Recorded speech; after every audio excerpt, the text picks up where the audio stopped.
Olá, queridos. A graça de Deus repousa sobre ti, sobre a tua casa. Pastor Marcelo Castro, respondendo mais uma pergunta. Se os pastores têm liberdade de manifestar suas convicções teológicas. Normalmente, um pastor ele acaba carregando as bases doutrinárias da igreja que esse pastor segue. Não somente pela formação teológica que esse pastor recebe, mas também porque antes da formação teológica, esse pastor já recebeu uma carga de ensinamento de sua própria igreja. Eu reconheço que antigamente as denominações mais sérias aqui do nosso país, elas tinham barreiras confessionais maiores do que as que nós temos hoje. Parte dessas barreiras caíram porque aos poucos as igrejas foram perdendo as suas identidades confessionais. As questões doutrinárias essenciais que têm implicações para a salvação, elas normalmente são comuns a estas igrejas tradicionais, históricas de nosso país. Vou citar alguns nomes: Igreja Assembleia de Deus, Igreja Batista, Presbiteriana, Metodista, Congregacional, Nova Vida, Vida Nova. Não estou me atendo somente a estas, mas eu estou dizendo que normalmente existe um conjunto de doutrinas que todas essas igrejas professam, que é o cristianismo básico.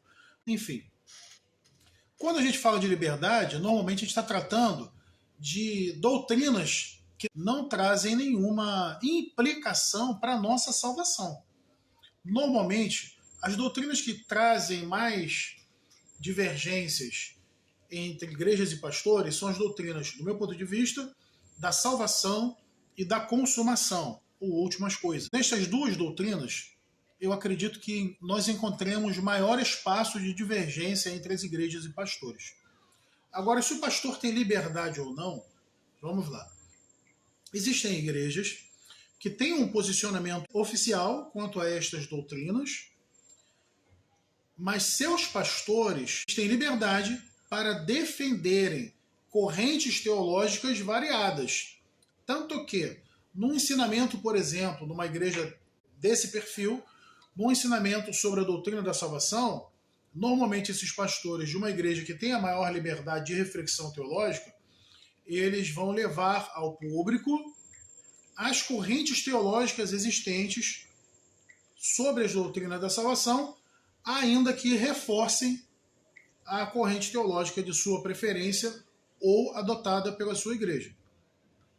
Existem igrejas um pouco mais fechadas, que ao fazerem uma exposição sobre as doutrinas tanto da salvação quanto da consumação, ou últimas coisas, estas igrejas apresentam o conteúdo doutrinário para a igreja, para os membros, mas somente a sua corrente teológica, sem apresentar as demais correntes teológicas e reforçando naturalmente a corrente teológica oficial de sua denominação.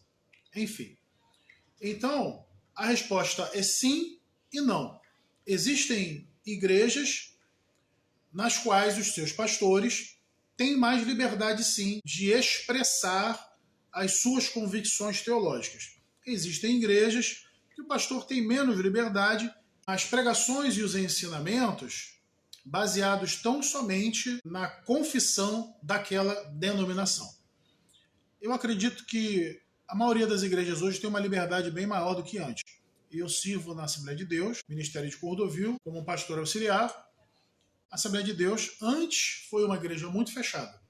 Hoje já é uma igreja em que nós temos maior liberdade de expor as doutrinas bíblicas, as suas correntes doutrinárias e reforçar a corrente doutrinária de nossa igreja. Existe também um aspecto positivo e um aspecto negativo na queda dessas barreiras. Por quê? Quando parte das barreiras confessionais das igrejas acabam caindo, ainda que isso favoreça maior liberdade de expressão e de pregação, algumas igrejas acabam perdendo a identidade, ou parte de sua identidade.